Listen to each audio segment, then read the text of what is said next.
Yon mga boss, for today's video, pag-uusapan natin yung ating destinator na GLS automatic o yung GLS variant. So ang engine natin dito is naka 1.5 turbocharged gasoline engine. So ito yung ating 2026 na destinator. Kaya kung interesado ka, tara, let's go! Apply, approve, and release agad with Mr. Brian ang loan mo. Mitsubishi Peak Motors. Contact us now. Kaya kung bago ka lang sa aking channel, please like and share. Mag-subscribe na rin po kayo. Mga boss, ito yung ating front ng ating destinator.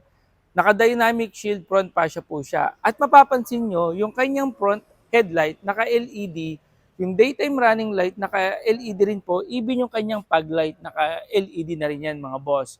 Yung gamit naman natin na gulong dito or yung size ng gulong natin, size 18. Ang sukat naman yan, 225 55 R18 yung size ng gulong natin mga boss. Yan yung sa ating destinator GLS variant. So yan mga boss, yan yung ating destinator. So yan yung kanyang front grille, yung kanyang headlight, fog light, yung daytime running light, naka-LED yan. So mapapansin nyo rito unang-una yung kanyang camera. Ayan, ito yung kanyang camera. So yan yung 360 camera mga boss. Yan yung GLS variant. So dito sa gilid, yung kanyang gulong, ayan. Tapos yung camera ng 360 mga boss, ayan. So mga boss, yan yung ating destinator GLS. Pasukin natin yung loob para makita nyo yung actual. Sa mga nagbabalak bumili ng destinator, ayan, makikita nyo na yung loob. At ito, i-review natin kung ano meron siya. Ito na. So ito yung loob ng ating destinator. GLS to mga boss, GLS. Naka-electronic handbrake, ayan, electronic parking brake, power window, power lock mga boss. Ayan, upuan natin. Oh, wait. Pakita ko lang sa inyo yung seat adjustment. Ayan. Seat adjustment, naka-manual pa rin, naka-fabric seat. Ayan. So, naka 8 inches meter cluster, naka monolithic, ayan, 12.3 inches yung ating monitor mga boss.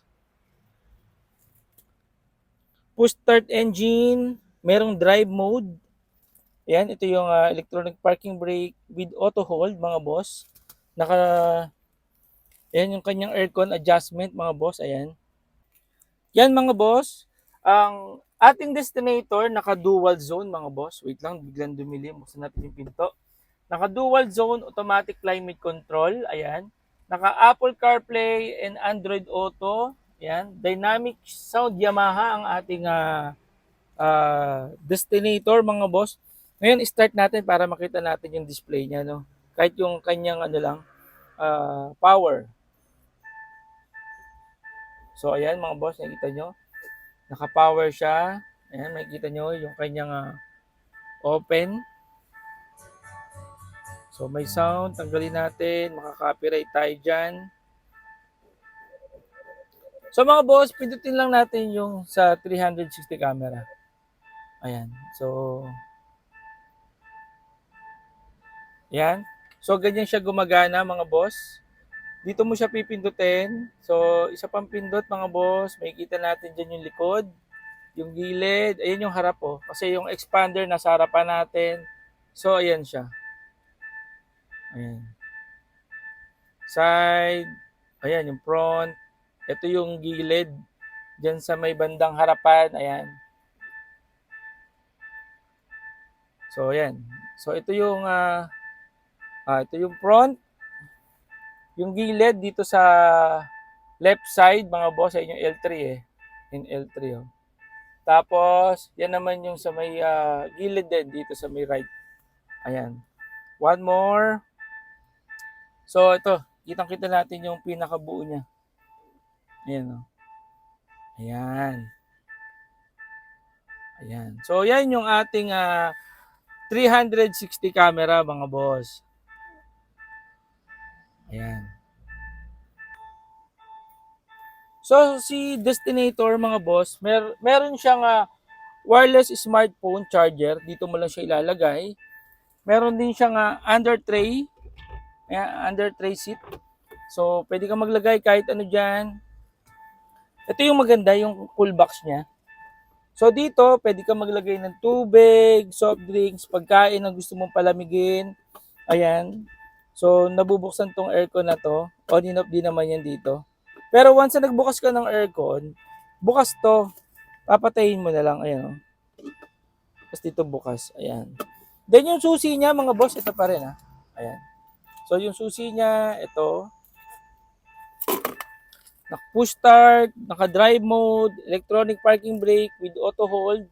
Ito yung 8 inches na meter cluster niya, mga boss. May kita nyo, napakaganda. Ayan. So, check natin. Wait lang. Ito yung dito sa gilid, ano lang siya. Yung sa liwanag niya. Ayan. Medyo nagbabago yung ilaw niya. So, ayun. So, mga boss, yung drive mode ni Destinator, pakita ko lang sa inyo. Ayan. So, normal, wet, gravel, ayan. Tapos, tarmac, and mud. Yan yung maganda kay Destinator, mga boss. Yan. So, sa mga interesado, pwede nyo akong i-PM para masagot ko sa inyo yung mga katanungan nyo. Yung ating speaker, mga boss, naka Yamaha. Ayan. Yung size ng ating monitor, naka 12.3 inches smartphone display. Apple CarPlay and Android Auto, pwede dyan, mga boss. Meron din siyang active yaw control. Yung active yaw control, magagamit mo talaga yan, lalo kung ang biyahe mo, bundok, yung mga matataas na lugar. Ayan. Naka-RCTA din siya, mga boss, no? Yung Rear Cross Traffic Alert. Ayan. So, magandang gamitin yan, lalo sa mga gilid, no? Pag bumabiyahe ka, mapapansin mo at mararamdaman mo yon. Then ulitin ko yung 360 camera, parking sensor, blind spot warning, mga boss. Ayan. So napakaraming pictures ng ating Destinator kung bakit mo siya bibilin. Safety, unang-una safety, tipid sa gasoline, pang family kasi napakaluwag. Ayan. So talagang magugustuhan mo to, mga boss, at alam ko may enjoy mo pag meron kang Destinator. So mga boss, ulitin ko, 4 po ang airbags ng ating Destinator na GLS variant. Ayan. So ayan yung armrest. Ayan. So yung seat material niya, kung makikita mo, ayan. Napakaganda po ng seat material. So yung likod niya, yung second row, malaki po, maluwag po 'yan, no. So tara, puntahan natin yung second row. So mga boss, ito na yung sa second row natin, no.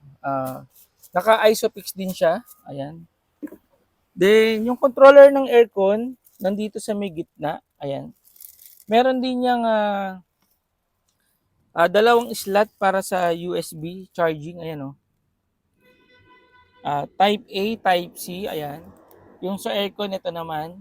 Tapos lahat ng variant natin sa Destinator, meron siyang table. Ayan, itong table na to. So, all variant yan. Meron ganyan. Tapos may cellphone holder sa may likod ng upuan. Then ito yung ilaw niya. Yan yung ilaw niya. Yung aircon niya na dun sa gilid. Ayun, nandun sa gilid yung aircon niya. Kabilaan yan, mga boss. Ayan, yan yung design ng aircon sa gilid. Ayan. So, maluwag siya, mga boss, no? Ako, 5'6" ako. Ayan. Tapos nakasagad pa yung upuan sa may harapan, pero maluwag. Nakasagad pa yan, pero ito maluwag naman. Ito yung tuhod ko, maluwag pa. So, dito, ayan, para makita nyo lang ng buong buo. Ayan, so, kita nyo naman kung gaano kaganda, no? Ayan. Tapos, dito, may lagayan ng salamin. Ayan, no? Ayan. So, pindutin ko ulit, mga boss, para makita nyo lang yung welcome light. Ayan. So, makikita nyo, mga boss, kung paano siya mag-open. Ayan. So, ayan. So, ganyan kaganda yung ating Destinator.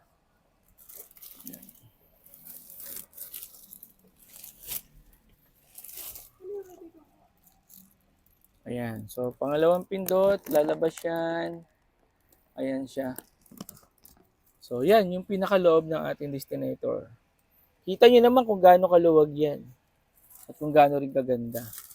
So, dito, ayan, may kita nyo iilaw yan. Oh. Yung second row, seat belt. Third row, seat belt. Ayan.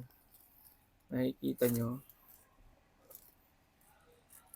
Ayan. So, ayan, sa mga nanonood, at least may idea na kayo kung ano yung loob at kung paano siya paganahin, paano siya gamitin mga boss. So, ayan yung aircon natin, no? Naka-dual zone. So, papapansin niyo dalawang low yan. So, separate controller ng aircon para sa passenger. Ganun din po sa driver. Ayan. Sige, patayin muna natin. Lipat tayo dito sa second row ulit. So, ayan. Kita nyo na yung loob ng second row. Lipat tayo sa third row mga boss. Let's go! So, buksan natin yung third row mga boss. So, FYI mga boss, ang meron lang Destinator na tawag dito na emblem, si GT at saka si GLS. Equip yan mga boss, equip na. So, ayan, pasukin natin yung loob ng ating Destinator. So, paano siya pinopold mga boss? Ganito lang. Ayan, ginaganyan lang siya. Takin nyo lang yon, flat na siya, maluwag na yan. Then mga boss, pakita ko sa inyo, dito, kasi sa mga ibang sasakyan, yung parang cigarette, dito hindi na. USB na yan, USB type, type C, tsaka yung type A na USB slot. So kung may sakay kayo sa third row at gusto mag-charge, ayan, ready na. Pwede na kagad isaksak. Ayun. Tapos yung ating second row mga boss, yan yung kanyang cup holder. Kasi armrest yan boss napopold kasi yan napopold. So yan yung cup holder niya. Ayan. Di natin ma-fold kasi naka-plastic pa mga boss. So yung ilaw niya, tatlo yan mga boss hanggang third row. Front, second, and third row. Ayan, merong ilaw. Tapos yung aircon para sa likod, ayan oh. Kasi kung makikita nyo, yung aircon sa harapan nandoon, sa gilid, ayan yung sa gilid, sa second row, magkabilaan yan. Tapos yung sa third row, ito. Ayan. Kaya yung lamig hanggang dulo. Yung lamig niya hanggang likod. Ayan. Kaya kung isa kayong pamilya, 7 kayo, hanggang likod malamig po mga boss. Tapos meron tayong lagayan dito ng cellphone, tablet, kung ano man yung pwede nyo ilagay dyan. Cup holder niya nandito. Yun yung cup holder niya mga boss. So, yan yung ating loob ng Destinator. Yan. So, nakita nyo naman kung gaano siya kaganda, kung gaano siya quality. Yan yung ating Destinator na GLS model. So mga boss, ganito siya kaluwag. Pero papakita ko sa inyo yung pinakabuo. Ipopold natin yung sa second row. So, ayan. So ganito siya kaplat. Kung meron kang ilalagay dito, lalo yung mga OFW na maraming karga, maraming bagahe, pwede nyo ilagay dito. Ayan. Kahit nga isang kama tao dito, out of town kayo, malayo yung biyahe nyo, pwede kayo maglagay ng isang kama dito, yung mga airbag tuloy, yung mga binobombahan na kama. Ayan. So, ayan mga boss. Ayan, po-fold pa natin, yung fold na fold talaga. Ayan. So, makikita nyo kung paano siya ginagawa.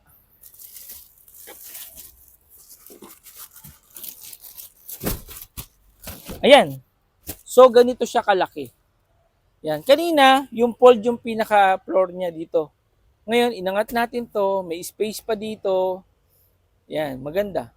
So, ganyan siya kaluwag. Ganyang kalaki yung destinator natin. I think mas malaki at mas malapad siya sa expander eh.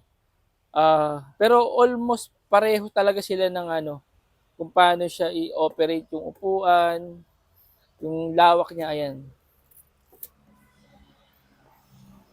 Destinator, GLS. So, all variant naman ganyan mga boss. So mga boss, yan naman yung likod natin sa Destinator. So yung uulitin ko, yung emblem na Destinator, available lang po yan sa GLS at saka sa GT variant. Ayan.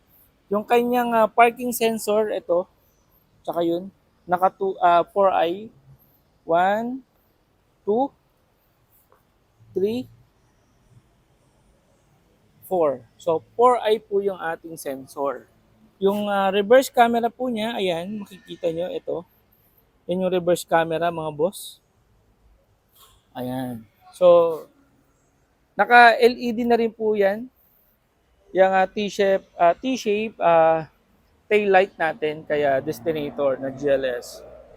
Ayan. So, ito, napakaganda, napakaluwag, bagong-bago. Ayan. So, yung ating disc brake, front and rear, naka-disc brake po yan. Ayan. Naka-disc brake po yan, yung likod. Ganun din yung harap niya mga boss. Naka MacPherson with strut coil spring with stabilizer bar yung ating suspension dyan sa Destinator. So mga boss, ito yung susi ng ating Destinator. Ayan. So sa mga nagtatanong nasan yung susi nito, ito yan. At tanggalin mo lang yan dito sa may likuran. Tapos ito. So magagamit mo lang naman to usually kapag emergency dun sa may pintuan para buksan yung sasakyan nyo. So balik mo lang ng ganyan. So paano ba siya gamitin? Mga boss, na-try na natin yung GLX dun sa unang video natin. Sa GLX variant, kapag pinindot mo yung unlock, sa GLX hindi siya nagpo-fold. Pero kay GLS, nagpo-fold yan. So try natin mo munang i-unlock kasi nakalock na yung ating Destinator. Ayan, nakalock. Mapapansin yung nakalock kasi naka-fold yung kanyang side mirror. So pindutin natin to. Ayan, so umilaw. May kita nyo pag in-unlock mo siya, yung welcome light niya sa harapan mag-iilaw, yung tail light niya mag-iilaw mga boss. So nag-fold siya, no? Naka-unlock yon. Pero pag in-unlock natin, so ayan yung unlock niya mga boss, no? So ayan, no? Ayan, unlock, tapos lock. Ayan, so unlock natin ngayon. Ayun, nag-fold. So yan.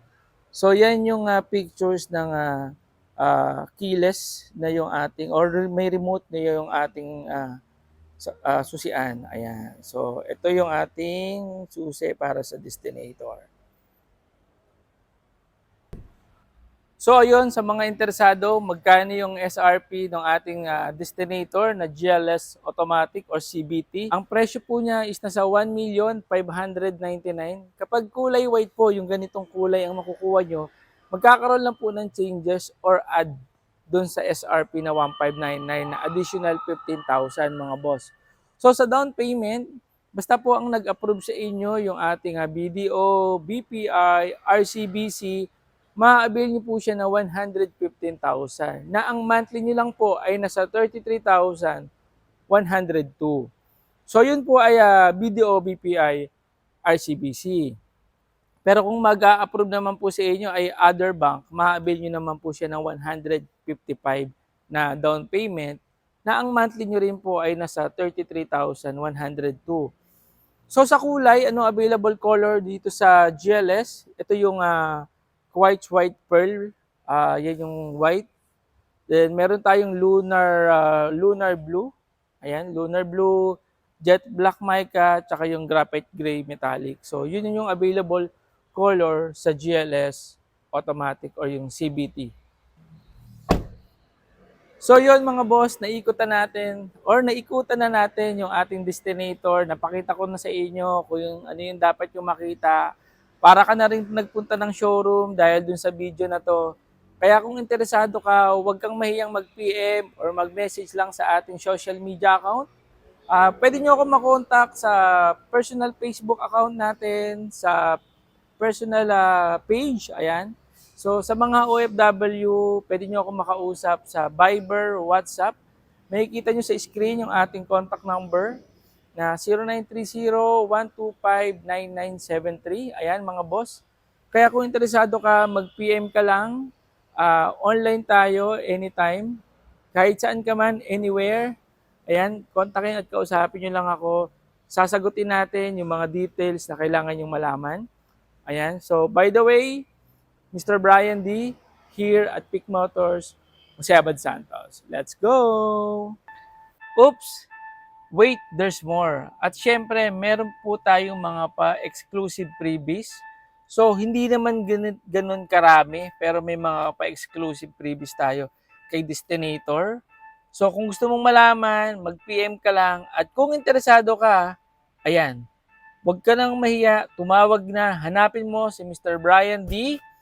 Dito lang ulit yan sa may Peak Motors, sa Abad Santos. Huwag ka na magpahuli. Ang ganda ng promo at ang dami ng freebies. Let's go!